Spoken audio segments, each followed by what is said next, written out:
வெளியே செய்திகள், social media, அதுலேருந்து ஒரு கொஸ்டின்ஸ் இங்கே ரைஸ் பண்ணுறதே மிக தவறான விஷயம் நான் நினைக்கிறேன்.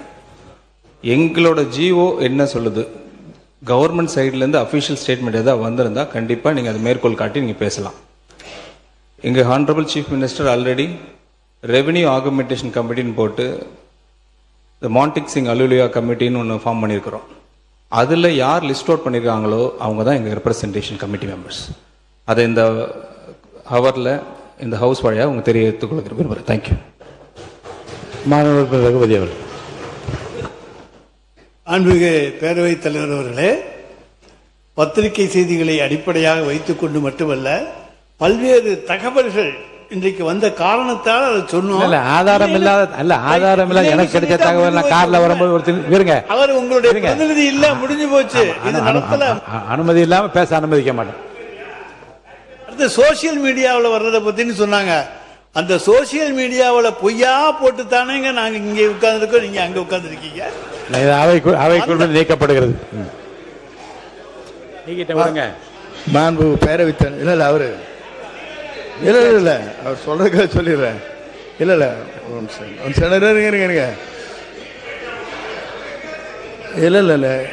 மாண்பு அவை முன்னாள் நான் நீக்கிட்டேன். அது தொடர்பா பேசுவாங்க, வேற ஏதாவது சொல்லுங்க. அது அவை குறிப்பிட்டு நான் நீக்கிட்டேன். அதை நீக்கிட்டாரு. இல்ல நான் சொன்னது ஒன்னே ஒன்றுதான். அதை கோவிலிருந்து நீங்கள் நீக்கி விட்டீர்கள். சோசியல் மீடியாவில் வந்தனால தான் இப்படி வந்தேன்னு சொன்னேன். சோசியல் மீடியாவை எல்லாமே கையில் வச்சிருந்தனால தான் நீங்க அங்க இருக்கிறீங்க, நான் இங்க இருக்கிறேன். சோசியல் மீடியா எங்களுக்கு இல்லை, உங்களுக்கு தான். அடுத்து உறுப்பினர் அவங்க பேசுங்க.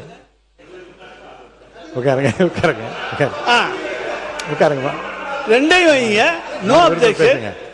அதாவதுங்க சோசியல் மீடியாவில் அப்ப அடுத்து அவர் சொல்லிட்டார்ல, அதை ஏத்தா இதையும் ஏத்துக்கங்க. நீங்க சப்ஜெக்டுக்குள்ள வாங்க. இல்லைங்க, சப்ஜெக்டுக்குள்ள தாங்க வர்றோம்.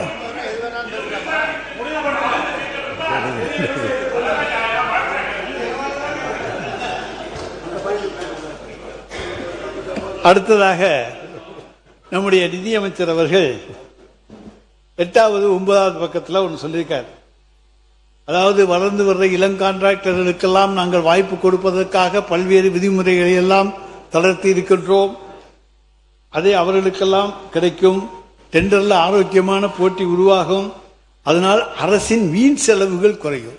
ஆரோக்கியமான போட்டி உருவாகிற பொழுது வீண் செலவு குறையும் சொல்றது எந்த அடிப்படையிலங்கிறது எங்களுக்கு தெரியல.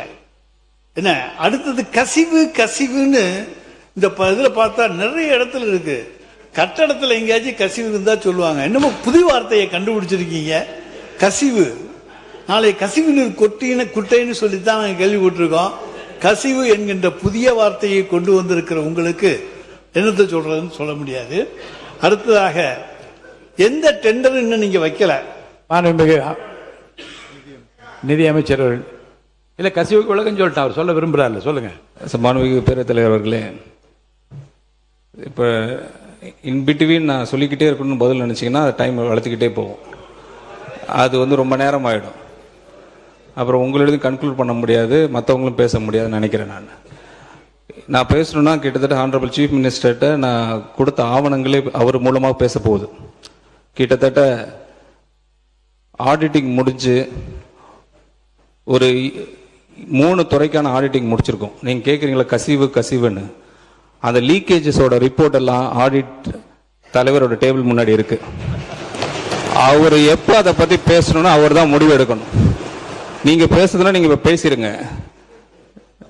3 டிபார்ட்மெண்ட்டில் ஆடிட்டிங் முடிஞ்சிருக்கு. போன 5 ஆண்டுகள் திமுக ஆட்சியில் எவ்வளோ ஆடிட்டிங் பண்ணிடுறாங்க எனக்கு தெரியாது, அதை நான் விசாரிச்சு தான் சொல்லணும். ஆனால் வந்த 60 நாட்களில் ஹானரபிள் சீஃப் மினிஸ்டர் அவர்கள் எங்களை கூப்பிட்டு நீங்கள் கேட்கக்கூடிய இந்த கேள்விகள் இந்த நேரத்தில் கண்டிப்பாக கேட்பீங்கன்னு அவர் முன்கூட்டியே கணிச்சு வச்சிருக்காருன்னு நினைக்கிறேன். அவர் எங்கள்கிட்ட கேட்டுட்டார். பிஃபோர் த அசம்பிளி கமெண்ட்ஸ் எனக்கு ரிப்போர்ட் வேணும்னு சொல்லியிருந்தாங்க.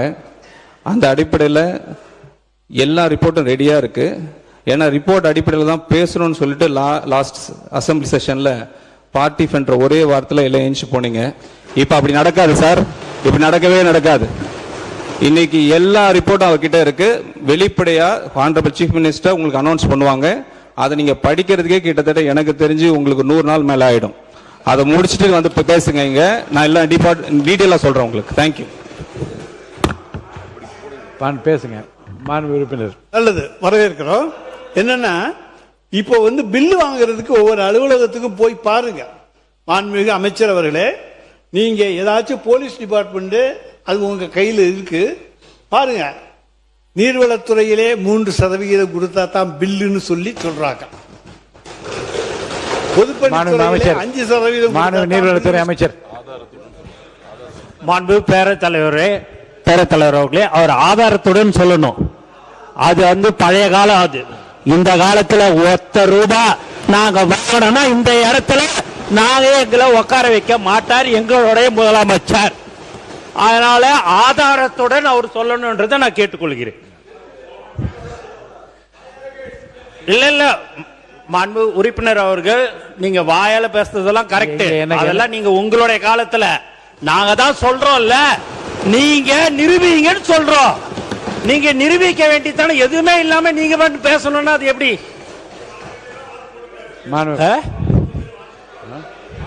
யாரு போட்டிருக்கிறா? எல்லாரும் போடுறாங்க அப்படின்னாங்கன்னா நீங்க அதை அது ஆதாரத்துடன் நீங்க இருக்குதுன்னா நீங்க நிரூபிங்கன்னு தான் சொல்றோம். நீங்க எதுவுமே நீங்க என்னங்க நீங்க பில்லுக்குன்னு சொல்றீங்க, அதுக்கு இந்த மாதிரி பில்லுக்கு கொடுத்தாங்கன்னு சொல்லுங்க. அது ஏன்னா பழக தோஷமா இருந்திருக்கலாம்னு நான் நினைக்கிறேன். உறுப்பினர் ரகுபதி பேச ஆரம்பிங்க. தொடர்ந்து பேசுங்க. உங்க தோஷமா இருக்கலாம். நிதிநிலை அறிக்கை மீதும் வேளாண் அறிக்கை பேசுங்க. நீங்க நிதிநிலை அறிக்கையில தான் நீங்க சொல்லியிருக்கீங்க, மக்களின் வரிப்பணத்தில் இருந்து 1 பைசாவும் தொடமாட்டோம், தொட விடமாட்டோம், தொட்டால் விடமாட்டோம், இதற்கு முன் தொட்டவர்களையும் விடமாட்டோம். ஐயா, சனிக்கிழமை அன்னைக்கு பனையூர்ல நடக்கிற அந்த வாரச்சந்தையில போய் பார்த்தீங்கன்னா இதுக்கு என்னென்னாலும் தொட்டவங்களோ அவங்க தாங்க வந்துகிட்டு இருக்காங்க.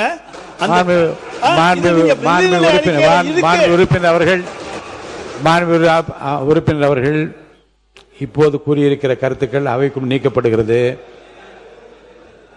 நீங்க தொடர்ந்து இல்ல தொல்ல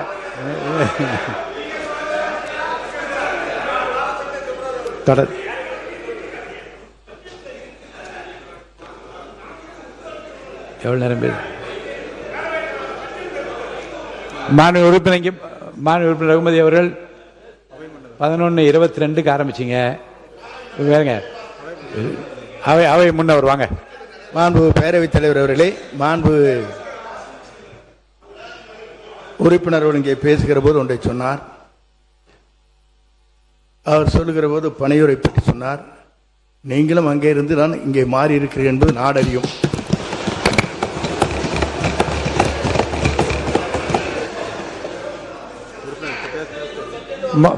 சப்ஜெக்டுக்கு வாங்க, தயவுசெய்து இங்க வாங்க. உறுப்பினர் நீங்க சப்ஜெக்ட் உள்ள வந்துருங்க.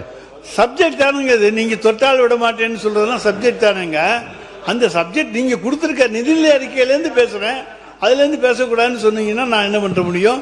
வேற ஒரு நிதிநிலை அறிக்கையாவது கொடுங்க, அதை வச்சு பேசுறேன். மாண்பு உறுப்பினர் சரி, இப்போது பேசியது அவை கொண்டு நீக்கப்படுகிறது. அதாவது எங்களுடைய ஆட்சி காலத்தில் எங்களுடைய தலைவர் முத்துவேல் கருணாநிதி ஸ்டாலின் அவர்கள் சாலை விபத்திலே இறந்தவர்களுக்கு உடனடியாக வைத்தியம் பார்த்து காப்பாற்ற வேண்டும். இறந்தவர்ல சாலை விபத்தில் காயமடைந்தவர்களை, ஏன்னா அதுக்கு முன்னால யாரும் கவனிக்க மாட்டாங்க. பார்த்தா போலீஸ்ல எஃப்ஐஆர் போட்டு நம்மளை சாட்சி கூப்பிட்டுருவான்ட்டு யாரும் பார்க்க மாட்டாங்க. எனவே 48 மணி நேரத்துக்குள்ள இன்னுயிர் காப்போம் 48 நம்மை காக்கும் 48 என்கின்ற திட்டத்தை கொண்டு வந்து உடனடியாக அவர்களை மருத்துவமனையிலே கொண்டு போய் சேர்த்து அவர்களுக்கு 2 லட்சம் ரூபாய் வரைக்கும், அவர் ராஜஸ்தான்காரனா, கேரளாக்காரங்களா, அல்லது கர்நாடகாக்காரங்களா, அல்லது எந்த மாநிலத்தை சேர்ந்தவங்க, அப்படி என்றெல்லாம் பார்க்கவில்லை. உயிரை காப்பாற்ற வேண்டும். தமிழ்நாட்டிலே விபத்தினாலே ஒரு உயிர் போகக்கூடாது என்கின்ற அந்த சீரிய நோக்கத்தோடு 2 லட்சம் ரூபாயை உடனடியாக, நீ யார் பணத்தையும் யாரையும் எதிர்பார்க்க வேண்டாம், அந்த காயம்பட்டவனுடைய தாய் வருகிறாரா, தந்தை வருகிறாரா, மகன் வருகிறாரா, மகள் வருகிறாரா பார்க்க வேண்டாம். நீ உடனடியாக அவர்களுக்கான வைத்தியத்தை செய், அதற்கான பணத்தை இந்த அரசு தரும் என்று தந்தவர் எங்களுடைய மாண்புமிகு முத்துவேல் கருணாநிதி ஸ்டாலின். இன்னைக்கு அந்த திட்டத்தை பத்தி இதில் எதுவும் காணும். விபத்து காப்பீடு திட்டம் அப்படின்னு போட்டிருக்கீங்களே தவிர இந்த ரோடு ஆக்சிடென்ட்ல 2 லட்சம் ரூபாய் எந்த கேள்வி இல்லை. எஃப்ஐஆர் இருந்தா போதும், எந்த கார்டு எதுவுமே தேவையில்லை. அந்த திட்டம் இருக்கிறதா என்பதை நம்முடைய மக்கள் நல்வாழ்வுத்துறை அமைச்சர் அவர்கள் தன்னுடைய மானிய கோரிக்கையில கூட சொல்லலாம். மக்கள் நல்வாழ்வுத்துறை அமைச்சர் அவர்கள். மாண்புமிகு பேரவைத் தலைவர் அவர்களே, மாண்புமிகு உறுப்பினர் குறிப்பிட்ட அந்த NK48 என்ற திட்டம் கண்டிப்பாக இந்த ஆட்சியிலும் தொடர்ந்து கொண்டுதான் இருக்கிறது. இந்த கடந்த 90 நாட்கள்ல பல உயிர்கள் இந்த திட்டத்தின் மூலமாக காப்பாற்றப்பட்டிருக்கிறார்கள் என்பதையும் நான் தெரிவித்துக் கொள்கிறேன்.